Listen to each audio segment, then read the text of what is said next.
di mana orang ngupingkeun anu ngaoskeun Al-Qur'an bade di mana wae saha wae anu ngaosna mah mangka wayahna urang kupingkeun, tengetkeun, regepkeun cicing, tong heureuy, tong surungah serenge sabab anu diaoskeunana kitab suci Al-Qur'an. Wa idza quri Al-Qur'ani fastami'u lahu wa angsit la'allakum turhamun.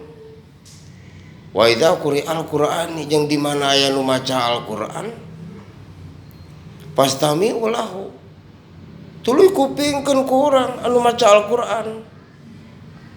Wang situ cinarang tengetkeun cicing regepkeun tong heureuy surungah serenge ulah jiga nu malah ngaguguyonkeun. Pan eta teh Al-Qur'an aosan wahyu Allah ka Kangjeng Nabi anu dimuliakeun ku umat Islam salam dunia. Manya Nabi ngamuliakeun ngagungkeun kana Al-Qur'an kana aosanana. Manya urang henteu malah dianggo hiasan. Di mana kitu la'allakum turhamun sugan-sugan we atuh urang meunang rahmat ti Allah Subhanahu wa taala. Amin.